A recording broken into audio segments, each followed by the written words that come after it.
The small bell above the door of Riverside Diner jingled as another customer walked in from the pouring rain. It was Tuesday afternoon, usually a quiet time when most locals were still at work. The waitress looked up from wiping down the counter, tucking a loose strand of hair behind her ear. She had been on her feet since 6 that morning and still had 4 hours to go before she could pick up her daughter from her mother's house. For 3 years, she had been working double shifts at this diner. At 28, she was doing everything she could to provide for her 6-year-old daughter while taking night classes to earn her business degree. Her back ached, and her feet were sore in the worn-out sneakers she'd been meaning to replace for months. But she couldn't complain. Bills needed paying, and her daughter needed new school supplies. The man who had just entered stood in the doorway for a moment, shaking raindrops from his umbrella. He wasn't a local, that much was obvious. In this small town, unfamiliar faces stood out immediately. He wore a simple gray suit that, despite its lack of flashy details, clearly cost more than what she made in a month. His silver-streaked hair was neatly trimmed, and he carried himself with the quiet confidence of someone used to being in charge. He chose a booth by the window, away from the 2 elderly men who sat at their usual table discussing last night's baseball game and the young mother trying to keep her toddler entertained with crayons and a paper placemat. The waitress grabbed a menu and made her way over to his table, putting on her best customer service smile despite her exhaustion. "Afternoon," she greeted him warmly. "Welcome to Riverside." The man barely looked up. Up close, she could see the tiredness in his eyes and the slight slump of his shoulders. Something about him reminded her of how her father used to look after a particularly hard day at the factory. Successful at hiding his exhaustion from most people, but not from those who knew what real weariness looked like. What the waitress didn't know was that this man had just left a business meeting that had gone terribly wrong. His company, valued at billions, had been trying to acquire a small but innovative tech firm in this town. The deal had fallen apart at the last minute. Now, instead of heading straight back to the city, he had stopped at this random diner to collect his thoughts before the long drive home. He stared at the menu without really seeing it. His mind was still in that conference room, replaying all the things he could have said differently. In his world, failures were rare and particularly difficult to accept. The waitress watched him for a moment. She recognized that distant look. She'd seen it on her own face in the mirror many times when bills piled up and solutions seemed out of reach. Instead of asking for his order right away, she walked back to the counter and returned with a steaming cup of coffee and a generous slice of blueberry pie, the diner's specialty that had won a blue ribbon at the county fair 3 years running. She set both down in front of the surprised man. "Looks like you could use this," she said with genuine warmth in her voice. "The pie's on the house. Best in the county, and I promise it makes hard days a little easier." The man looked up, truly seeing her for the first time. "That's very kind of you," he said, clearly taken aback. "How did you know I was having a rough day?" She shrugged with a small smile. "I've had plenty myself." You start to recognize the look. As he took a bite of the pie, something in his expression softened. They chatted briefly as she refilled his coffee. Without meaning to, she mentioned her night classes and how she was studying business while raising her daughter alone. She talked about her small dreams, not of getting rich, but of maybe one day opening her own little bakery or cafe where she could use her grandmother's recipes and set her own hours so she could be there when her daughter got home from school. The man listened more intently than most customers did. He asked a few questions about her business classes that seemed surprisingly specific. She answered honestly, never realizing that she was talking to someone who regularly appeared on the covers of business magazines. When he finally left, he thanked her again for the pie and left a tip that made her eyes widen. But it wasn't the money that stuck with him as he drove back toward the city. It was the simple, unexpected kindness from someone who clearly had very little to give, but gave anyway. In his world of shareholders, competitors, and people who always wanted something from him, such genuine gestures had become rare. And somehow, this waitress with her tired smile and spontaneous generosity had made more of an impression on him than any of the polished executives he'd met earlier that day. What neither of them knew was that this random rainy Tuesday was about to change both their lives forever. The waitress studied the man for a moment as he stared blankly at the menu. His expensive watch caught the afternoon light streaming through the rain-spattered windows, but it was the deep crease between his eyebrows that held her attention. She knew that look all too well, the weight of things going wrong, of plans falling apart. Instead of asking for his order right away, she walked back to the counter where Judy, the cook, was pulling a fresh blueberry pie from the oven. "Can I have a slice of that?" the waitress asked. "And a cup of the good coffee, not the regular stuff." Judy raised an eyebrow. "The good beans we save for morning rush. What's the occasion?" The waitress glanced back at the man. "Just someone who looks like they need it." She returned to his table carrying a steaming mug of their premium duck roast and a generous slice of pie, still warm from the oven, the blueberries bubbling through the lattice crust. The rich aroma seemed to pull the man from his thoughts as she set both down in front of him. "I didn't order this," he said, looking up with confusion. She smiled. "It's on the house. You look like you've had one of those days where nothing goes right.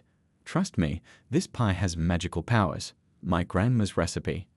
The surprise that crossed his face made her wonder if anyone had done something unexpected for this man in a very long time. He seemed almost suspicious of the kindness. "Thank you," he said finally, the formal edge of his voice softening. "That's unusually thoughtful." She shrugged. "We all have rough days. I figure the world would be a better place if we noticed when someone else was having one." As the man took his first bite of pie, something in his expression changed. For a brief moment, the hard lines around his mouth relaxed and a genuine smile touched his eyes. "This is exceptional," he said. "Told you, magical powers." She smiled and turned to walk away, but he spoke again. "Would you mind sitting for a moment? I've been surrounded by people telling me what I want to hear all day. Some honest conversation would be refreshing." She glanced around the nearly empty diner. Her other tables were taken care of, and her feet were killing her. "I can take a quick break," she said, sliding into the seat across from him. "You're not from around here," she observed, pouring herself a small cup of coffee from the pot she'd brought. "That obvious?" he chuckled. "No, I'm from the city. Just had some business in town that," he paused, "didn't go as planned." "Hence the look like someone just cancelled Christmas," she said with a gentle teasing tone that surprised even herself. Normally, she was more careful with customers, especially well-dressed ones who might be big tippers. But something about this man made her feel she could be honest. To her relief, he laughed, a genuine sound that seemed to catch him off guard as much as her. "That bad, huh? Yes, you could say I've had better days. A deal I've been working on for months fell through at the last minute." She nodded. "I get that. Last semester, I stayed up 3 nights straight working on a business proposal for my night class.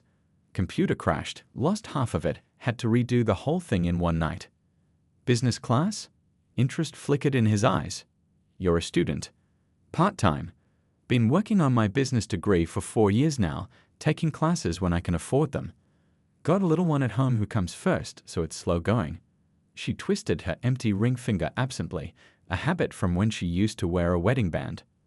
"What area of business interests you?" he asked, taking another bite of pie. "Small business management and entrepreneurship," she replied. "I want to open my own place someday. Nothing fancy, just a little bakery cafe using my family recipes. Somewhere my daughter could come after school, do her homework while I work." She stopped herself, suddenly embarrassed. "Sorry, you didn't ask for my whole life story." "No, please," he said, and she was surprised by the sincerity in his voice. It's refreshing to hear someone talk about business with real passion rather than just profit margins. He took a sip of coffee. "So tell me, in your entrepreneurship class, what do they teach about market differentiation for small businesses?" The question was specific, something a professor might ask, not idle chit-chat from a stranger. She found herself answering thoughtfully, explaining how her professor emphasized finding unique value propositions that bigger competitors couldn't easily copy. "Like this pie," she added with a smile. "Big chains can't replicate the taste of something made fresh with local berries and a recipe handed down through generations." That conversation continued, flowing naturally from business concepts to local economy challenges. She was surprised at how easily she could talk to this stranger and how intently he listened, asking questions that made her think more deeply than some of her professors did. The diner's bell jingled as a group of regulars came in, signaling the end of her break. I should get back to work, she said, standing up. The man nodded. Of course. Thank you for the conversation. It was unexpectedly illuminating.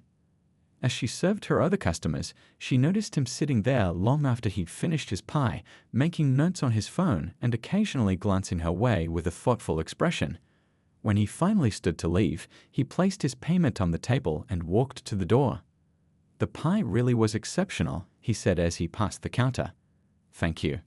It wasn't until after he'd gone that she went to clear his table and found the tip, enough to cover a month of her daughter's daycare. For a moment, she considered running after him to return it, thinking it must have been a mistake. But something told her it was deliberate, a gesture that matched the intensity with which he'd listened to her dreams. What she couldn't know was that as the wealthy businessman drove back toward the city, his mind wasn't on the fatal deal that had brought him to town. Instead, he was thinking about the waitress with a quick mind and genuine smile who had given him something more valuable than she realized. In a world where everyone wanted something from him, she had simply offered kindness with no expectation of return. And that had made all the difference in his day, and soon, perhaps, in both their lives. 3 days had passed since the businessman's visit to the diner. The waitress had told her daughter about the generous tip, and they'd celebrated with a rare trip to the discount bookstore where her little girl had picked out 2 new storybooks. The rest of the money was safely tucked away for next month's daycare payment. She had thought about the strange encounter several times, wondering about the well-dressed stranger who had seemed so interested in her small-town dreams. The lunch rush was just ending when the bell above the door jingled. The waitress glanced up from refilling salt shakers and froze. The businessman was back, but this time he looked different. Gone was the defeated slump to his shoulders. Today, he walked in with purpose, his eyes scanning the diner until they'd found her. "You're back," she said as he approached the counter, unable to hide her surprise. "I am," he smiled, seeming more relaxed than during his previous visit. "Is there somewhere we could talk for a few minutes?" She checked her watch. "My break's in 15 minutes if you don't mind waiting." He nodded and took a seat at the counter, ordering only coffee this time. She felt oddly nervous as she served other customers, aware of his eyes following her movements. When her break finally came, she poured herself a cup of coffee and joined him at a corner booth. "I realized after I left that I never properly introduced myself," he said, extending his hand. "I'm the founder and CEO of Horizon Innovations." Her coffee cup paused halfway to her lips. Everyone knew that name. Horizon Innovations was one of the biggest tech companies in the country. Her business textbooks referenced the company regularly. Wait, really? Her eyes widened as recognition dawned. "You were on the cover of Business Monthly last year." He smiled slightly. "Yes, that was an interesting photo shoot." "I don't understand," she said, setting down her cup. "Why are you back here?" "Because of you, actually." He leaned forward. "Our conversation the other day got me thinking. You shared perspectives on small business operations that were remarkably insightful, especially considering you haven't finished your degree yet." Her cheeks warmed. "I just said what I've learned from working here and from my classes." "That's exactly it," he nodded. "You have something many business graduates lack, practical experience combined with theoretical knowledge. You understand the human side of business decisions." She shifted uncomfortably under the praise. "That's kind of you to say, but I'm just a waitress trying to get through school." "No," he said firmly. "You're a business mind who happens to be waiting tables. There's a difference." He paused, seeming to choose his next words carefully. "I have a proposition for you." The waitress raised an eyebrow, suddenly wary. Noticing her expression, he quickly continued, "A professional proposition. My company is launching a new program, a small business incubator designed to help entrepreneurs in communities like this one. We're looking for people who understand both business principles and the practical challenges faced by small-town business owners." "And?" she prompted, still confused where this was heading. "And I'd like to offer you a paid internship with the program. 25 hours a week, with flexible scheduling to accommodate your classes and your daughter's needs." She stared at him, certain she'd misheard. "An internship? At Horizon Innovations? But I haven't even finished my degree." "Sometimes the most valuable perspectives don't come from people with framed diplomas," he replied. "They come from people who've worked hard, faced real challenges, and still maintain the kindness to offer pie to a stranger having a bad day. Her mind raced, trying to process what he was saying. This doesn't make sense. Businesses like yours don't just offer jobs to random waitresses. You're right, he agreed. We don't. But you're not random. During our conversation, you mentioned 3 business concepts that my own team missed in our recent planning session. You have natural insight, and that's something that can't be taught in business school. She shook her head in disbelief. I don't even know what the job would involve. You'd be working with our community outreach team, helping design programs for small business owners. Your input would help shape how we approach helping entrepreneurs like yourself. He slid a business card across the table. The position includes a substantial salary increase from what you're making here, health benefits, and tuition assistance to finish your degree. Her hand trembled slightly as she picked up the card, embossed with the company's iconic logo. This can't be real. I assure you it is, he said. Though I understand your skepticism, take some time to think about it. Call that number when you're ready to discuss details. He glanced at his watch. I have a video conference in 30 minutes, so I need to get going. As he stood to leave, she found her voice again. Why me? Really? There must be thousands of business students who would kill for this opportunity. He paused, looking down at her with unexpected gentleness. 3 days ago, I walked into this diner after losing a deal I'd worked on for months. I was questioning my judgment, my company's direction, everything. And then a waitress I'd never met before noticed I was having a bad day and brought me pie without being asked. His expression softened. In my world, that kind of genuine gesture without agenda is rare. But more than that, you spoke about business with more passion and practical wisdom than most executives I know. She blinked rapidly, trying to process his words. The truth is, he continued, I've been surrounded by people with perfect resumes and prestigious degrees for years. What my company needs now are people who understand the real world, who see the human side of business decisions. He smiled. So yes, I'm offering you an internship because you gave me pie. But also because in our brief conversation, you demonstrated the exact mindset we need more of. After he left, she sat in the booth long after her break had ended, staring at the business card. The other waitress covered her tables without complaint, seeing the dazed look on her face. That night, after tucking her daughter into bed, she researched Horizon Innovations until her eyes burned from staring at her small laptop screen. The company was legitimate, successful, and by all accounts, revolutionary in its approach to business. The businessman's photo appeared in countless articles about innovation and entrepreneurship. This opportunity could change everything: a real salary, benefits, the chance to finish her degree faster with tuition assistance. But it would also mean rearranging her entire life, finding new childcare, commuting to the city 3 days a week. As she finally closed her laptop, her daughter's drawing caught her eye. A crayon sketch of the two of them standing beside a small building labeled Our Bakery in wobbly letters. The dream she'd shared with her child, the one that had seemed impossibly distant just days ago. With trembling fingers, she picked up her phone and the business card, wondering if one simple act of kindness had somehow unlocked a door she never even knew existed. The business card sat on her kitchen table for 3 days. She would pick it up, turn it over in her hands, then set it back down again, her mind swelling with possibilities and fears. Her daughter noticed her distraction during dinner, asking why she kept staring at the little paper. It might be a chance for something better for us, she explained, smoothing her daughter's hair. But it's also scary. Like when I tried the big slide at the playground. Her daughter asked, eyes wide with understanding beyond her years.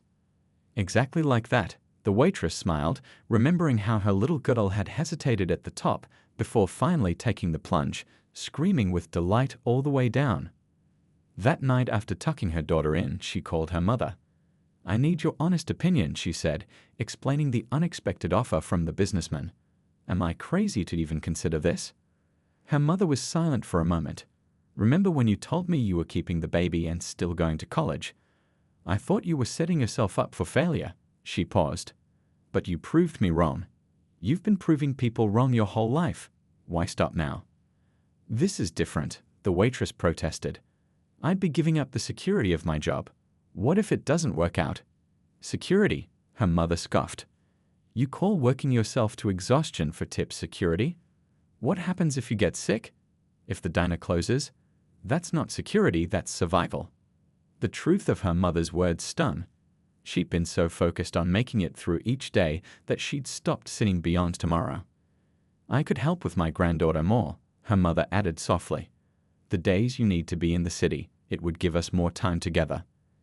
After hanging up, she finally dialed the number on the business card. To her surprise, the businessman himself answered.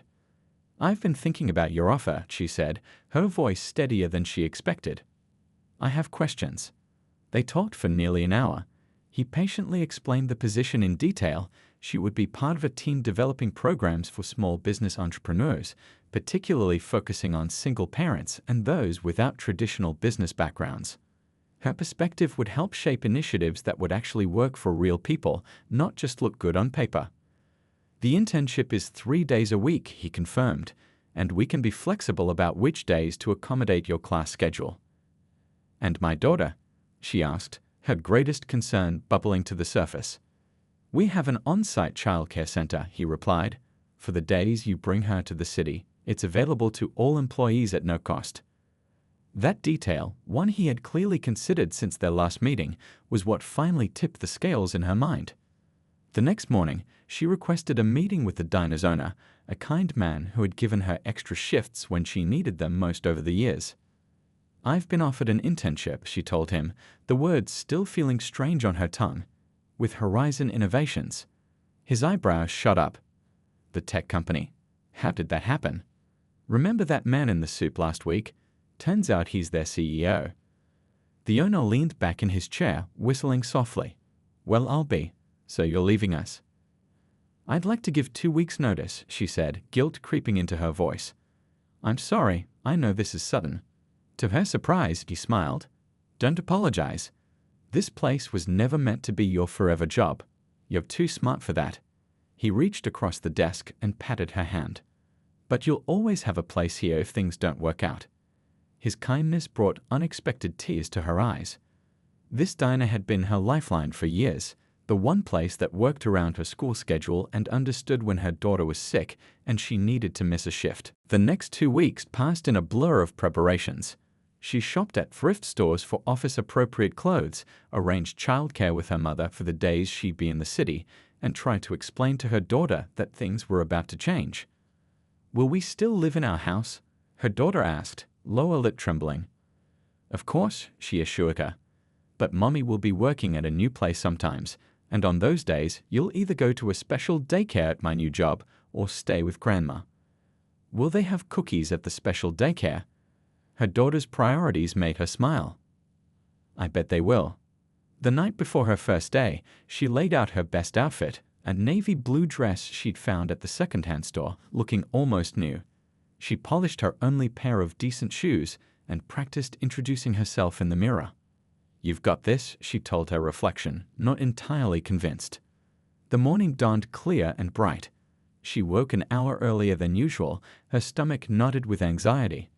Her daughter sensed her nervousness and was unusually cooperative, getting dressed without complaint and eating her breakfast quickly. You look pretty, Mummy, she said as they headed out the door, their small hand wrapped trustingly in her mother's. The drive to the city took just over an hour. With each mile, the Waitress felt increasingly out of place. The buildings grew taller, the traffic heavier. By the time she pulled into the visitor parking area of the gleaming Horizon Innovations headquarters, her hands were shaking on the steering wheel. Remember the big slide, she whispered to herself, thinking of her daughter's words. The lobby was intimidating, all glass and polished steel, filled with well-dressed professionals who looked like they belonged there. She clutched her daughter's hand tightly as they approached the reception desk. I'm here to see, she began, but was interrupted. There you are. The businessman himself was crossing the lobby toward them, casual in a way she hadn't seen before, wearing jeans and a simple button-down shirt rather than a suit. He knelt down to her daughter's eye level. And you must be the young lady I've heard about. We're very glad you and your mom are joining us today. The little girl, usually shy with strangers, smiled at him. Let me show you to the child care center first, he said, standing. Then we can get you settled in your workspace. As they walked through the building, the waitress noticed people's surprised glances at their boss, personally escorting a new intern. She felt completely out of place among the sleek offices and well-dressed employees. "Everyone is going to wonder why I'm here," she whispered nervously. The businessman smiled.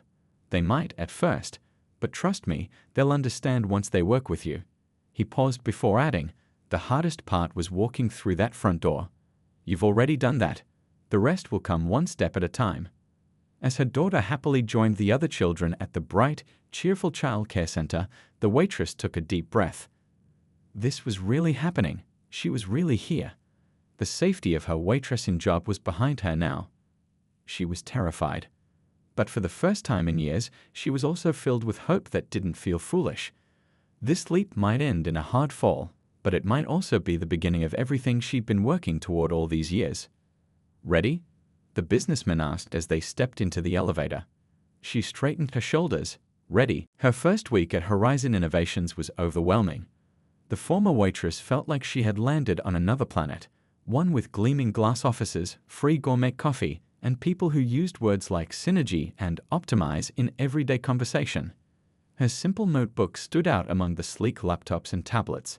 She wore the same 3 outfits in rotation, while her colleagues seemed to have endless wardrobes of professional attire. The team she joined was developing programs to help small businesses in struggling communities.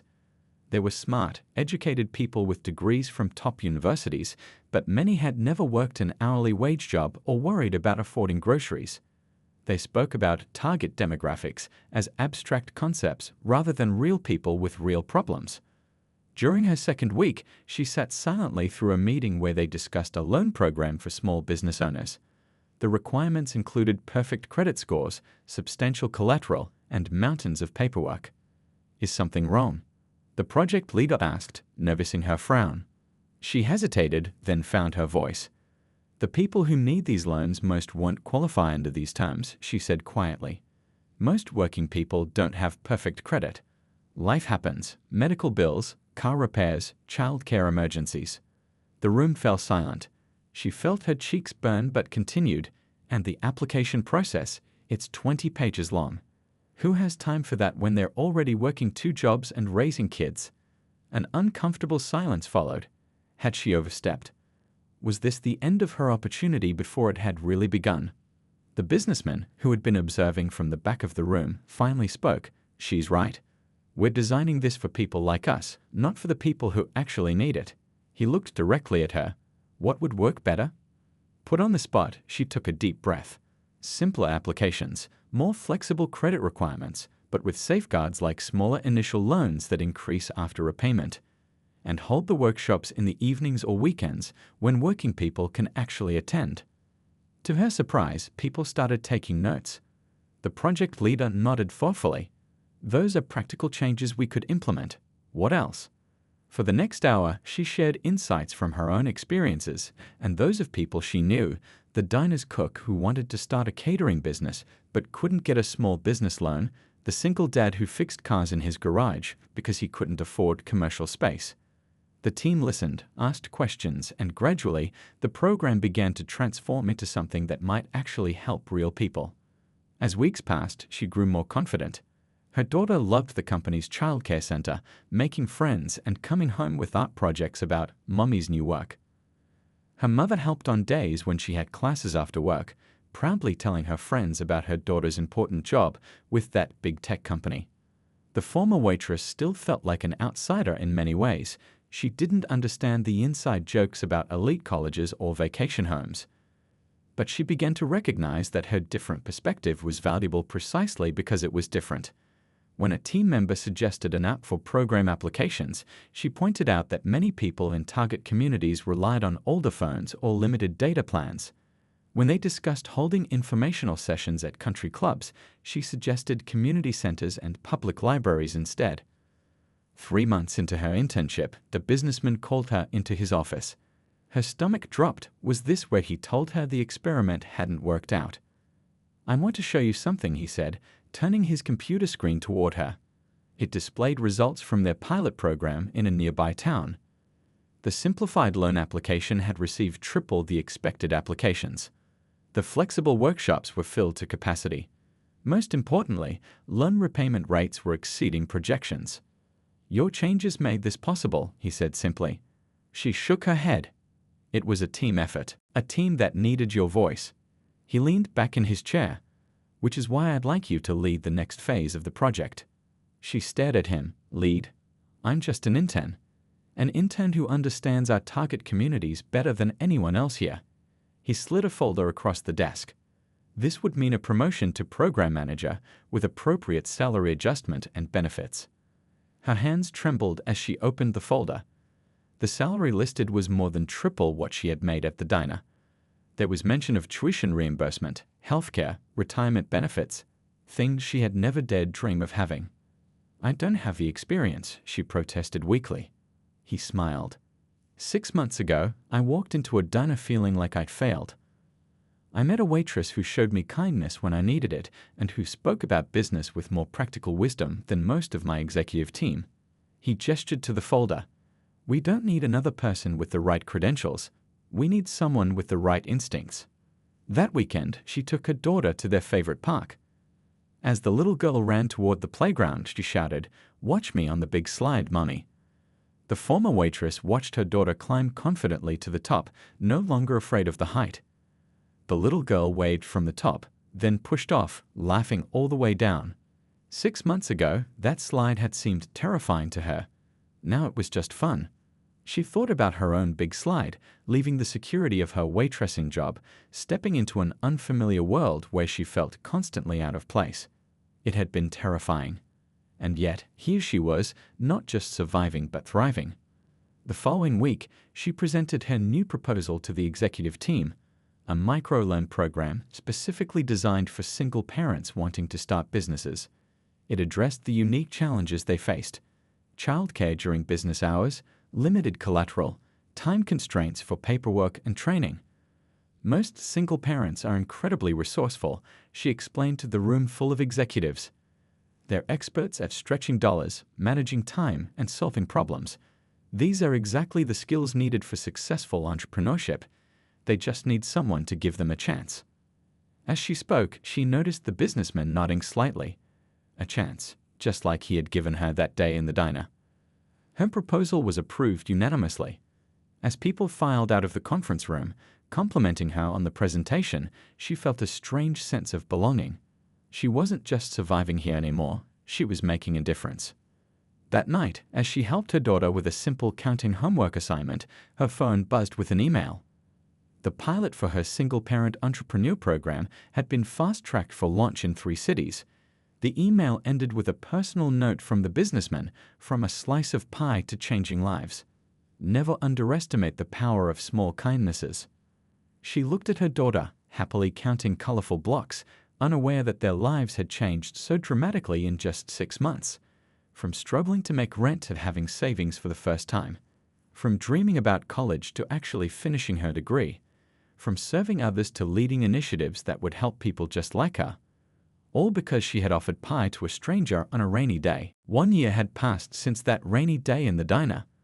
The former waitress stood in front of her bathroom mirror, adjusting the collar of her new blazer, a real one this time, not a thrift store find. Today was her graduation day. After 6 years of night classes, working double shifts, and raising her daughter, she was finally receiving her business degree. Her little girl burst into the bathroom, already dressed in her favorite blue dress. "You look pretty, Mommy. Like the ladies on TV who run companies." She smiled, touching her daughter's cheek. "Thank you, sweetie, and you look beautiful. Aren't you excited to see Mommy get her diploma?" The child nodded enthusiastically. "And then ice cream after, right? You promised." "I sure did. Go get your shoes on while I finish up." As her daughter scampered away, the woman looked at her reflection again. She barely recognized herself sometimes, not just the nicer clothes or the more confident posture, but the look in her eyes. The constant worry that had been her companion for years had faded, replaced by something that looked a lot like hope. Her phone buzzed with a text from her mother.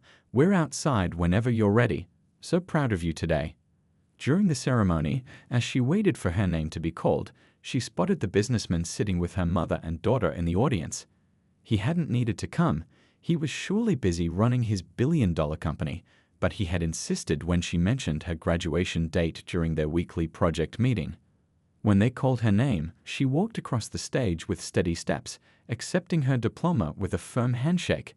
She heard her daughter's excited voice above the polite applause. "That's my mommy." The businessman and her mother stood, clapping with genuine pride. Afterward, as promised, they all went for ice cream. Her daughter chatted excitedly with the businessman, who had become a familiar figure in their lives over the past year. He listened to the child with the same serious attention he gave to board members, nodding thoughtfully at her 6-year-old observations about butterflies and math problems. "So," he said, turning to the new graduate when her daughter was distracted by her ice cream sundae, "have you thought about my offer?" The offer had come 2 weeks earlier, a permanent executive position at Horizon Innovations, heading the very program she had helped create. The salary and benefits package would completely transform their lives, allowing them to move from their tiny apartment to a real house, perhaps even in one of the nicer neighborhoods with good schools. "I have," she nodded, "and I'm grateful. More than I can say. But there's something I want to do first." He raised an eyebrow, curious. "Do you remember our first real conversation back at the diner? I told you about my dream to open a small bakery cafe using my grandmother's recipes." "I remember," he said with a slight smile. "You said you wanted somewhere your daughter could come after school, do her homework while you worked." She nodded, surprised he recalled the detail. "That dream hasn't changed, and now, thanks to you, I finally have the means to make it happen." She took a deep breath.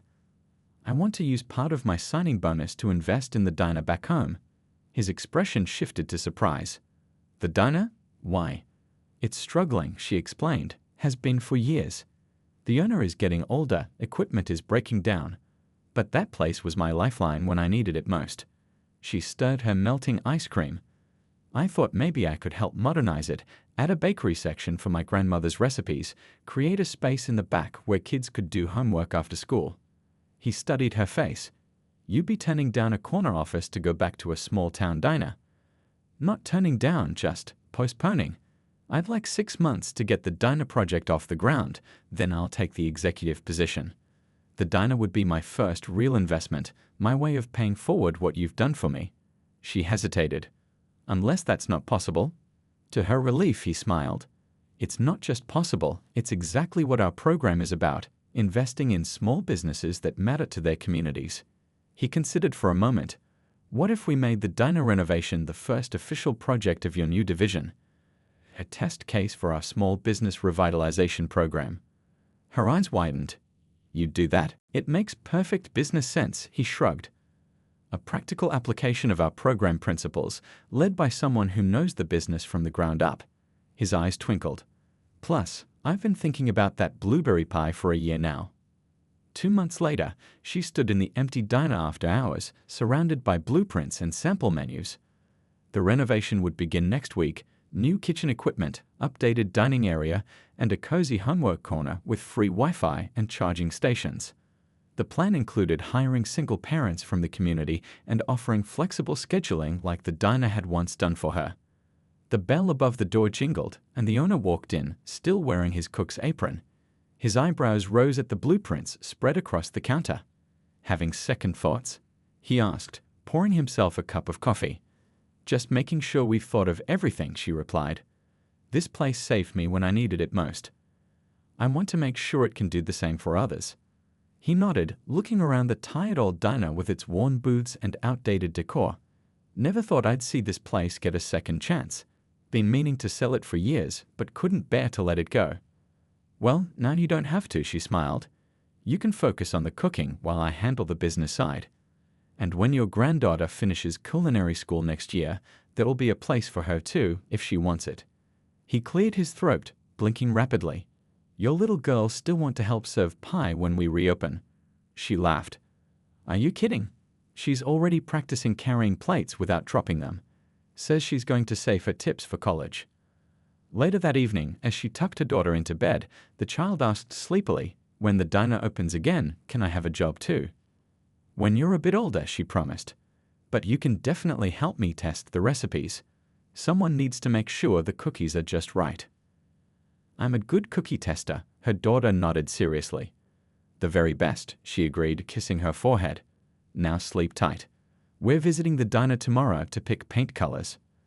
As she closed her daughter's bedroom door, her phone buzzed with an email from the businessman. The subject line read, "First round of funding approved for Project Full Circle."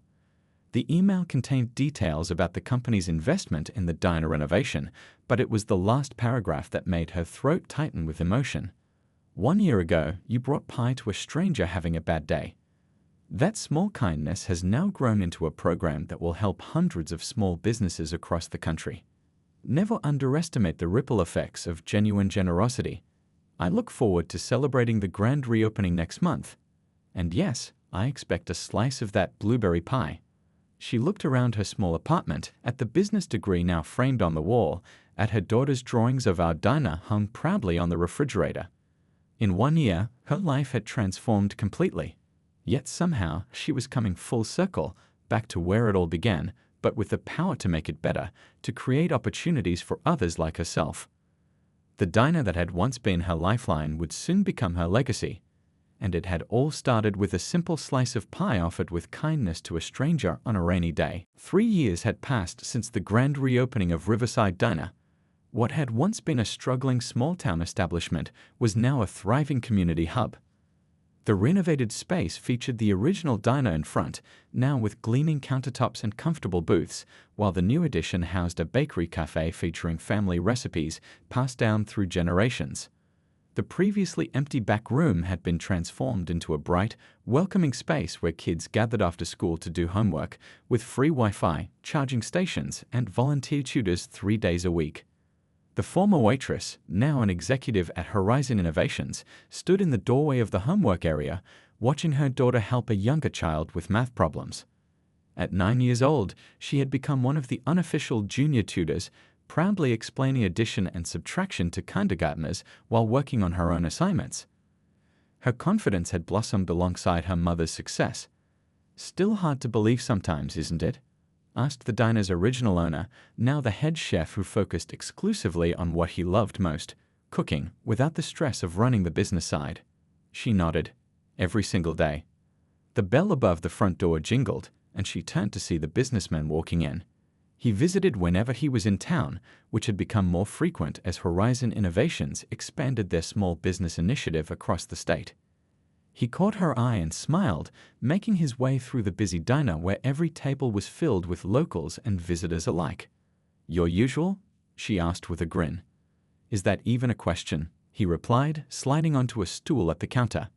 She signaled to one of the servers, a single mother who had been the first person hired when they reopened, who brought over coffee and a slice of the famous blueberry pie that had started it all. The businessman took a bite and closed his eyes briefly. "Still the best pie in 3 states, he declared. "Though I hear your cinnamon rolls are giving it competition." "Grandma's secret recipe," she nodded. "We can barely keep them in stock." They moved to a quiet corner booth where she had spread out some paperwork. The businessman sipped his coffee while she shared the latest figures from their small business support program. What had begun with the diner's renovation had expanded to help launch over 500 small businesses across the country in just 3 years. "The repayment rate on the microloans is at 97%, she explained, pointing to a chart. "Well above industry standards." "Not surprising," he nodded. "When you design programs for real people with real challenges, they tend to work." She smiled, remembering how foreign the corporate world had felt when she first entered it. Now she moved easily between boardrooms and small-town diners, her unique perspective bridging worlds that rarely connected. "The new childcare initiative launches next month," she continued. 10 centers near industrial areas, offering affordable childcare with extended hours for shift workers. This project was her personal favorite, addressing a need she had struggled with for years as a working single parent. "I heard you're being featured in Business Leader magazine next month," he mentioned casually. She groaned. "Don't remind me. I still don't understand why they want to profile me." "No?" He raised an eyebrow. The former waitress who transformed a failing diner into a community center then created programs that have revitalized small businesses across the country. The single mother who established the most successful microloan program for women entrepreneurs in the country. I can't imagine why they'd find that story compelling. She felt her cheeks warm. Even after 3 years of success, praise still made her uncomfortable. "Oh, before I forget," he added, pulling a folder from his briefcase. "The board unanimously approved your rural expansion proposal. Full funding starting next quarter." Her eyes widened. The rural expansion had been her dream project, bringing their small business support program to forgotten farming communities and small towns that were slowly dying as younger generations moved away. Places like where she had grown up. That's amazing," she stammered. "We can help so many more people now." "That's not all," he continued, sliding another document across the table. "They also approved your nomination for the new position, Chief Community Officer, overseeing all our social impact initiatives worldwide." She stared at the paper, trying to process what this meant. A global role, a seat on the executive committee, the ability to expand her programs to help people around the world. "I don't know what to say." "Say yes," he smiled. "Though it will mean more travel." Her eyes automatically went to her daughter, still patiently helping the younger child with homework. The businessman followed her gaze. "We've already worked out how to accommodate your schedule. 2 weeks per quarter of international travel, the rest remote or domestic. Your daughter can come with you during school breaks." His expression softened. "We didn't forget what matters most to you." A lump formed in her throat. He had never forgotten, not once in the past 4 years, that she was a mother first and an executive second. The diner's front door chimed again, and a group of women entered, looking around with interest. The server greeted them warmly. "The new entrepreneur group," the former waitress explained. "We host their weekly meetings here now." "Appropriate," he nodded, "considering how many of them are using our startup grants." She watched as the women settled at a large table, pulling out notebooks and laptops. She remembered being in their shoes, full of ideas but lacking resources and connections. Now she was the one creating pathways for others like herself. "There's something else," she said, turning back to the businessman. "I've started a scholarship fund for single parents pursuing business education. Used part of my bonus this year to fund the first 5 students." "Only 5?" he asked with a small smile. "For now," she acknowledged, "but I'm hoping to grow it. These 5 are all from backgrounds like mine, working multiple jobs, raising kids alone, trying to get an education when every system seems designed to make it impossible." Her daughter ran over to their table, homework completed. "Can I go help in the bakery now? They're making cookies." "Sure, sweetie. Just don't eat all the profits," she teased, watching her daughter skip away happily. The businessman followed her gaze. "She said something interesting when I picked you both up this morning. We were talking about what she wants to be when she grows up." "Oh?" "Last week, it was an astronaut veterinarian who also designs video games," she laughed. "Today, it was a businesswoman who helps people just like my mom," he said quietly. The words hit her with unexpected force. Tears pricked at her eyes before she could stop them. "Hey," he said gently, "isn't that the whole point? Breaking cycles, creating new possibilities?" She nodded, unable to speak for a moment. 4 years ago, she had been a waitress with a tip jar, counting pennies to pay for childcare. Now her daughter saw helping others through business as a natural aspiration. "The most meaningful success isn't measured in profit margins," he continued. "Though that is a nice too." He gestured around the busy diner, at the students in the homework area, the entrepreneur group brainstorming at their table, the single parents employed with flexible schedules. "This is what real success looks like." She took a deep breath, composing herself. "You know, when I brought you that slice of pie 4 years ago, I never imagined where it would lead." "That's the thing about kindness," he replied, finishing the last bite of his pie. "You never know how far the ripples will travel." As if on cue, her daughter returned, flour dusting her cheeks, proudly carrying a freshly baked cookie. "I helped make it," she announced. "For you." The businessman accepted it with exaggerated formality. "I'm honored." The former waitress watched them, this unlikely friendship between a billionaire CEO and a 9-year-old girl from a small town. Another ripple effect from that rainy day 4 years ago. Outside the diner's windows, she could see their small town changing, new businesses opening in previously vacant storefronts, young families moving back as opportunities grew, a community coming back to life. and beyond this town were hundreds of others experiencing similar revivals through the programs she had helped create. All because on one ordinary day, she had noticed someone having a hard time and offered a simple kindness. The ripples from that small act continued to spread, changing lives in ways she could never have imagined, including her own.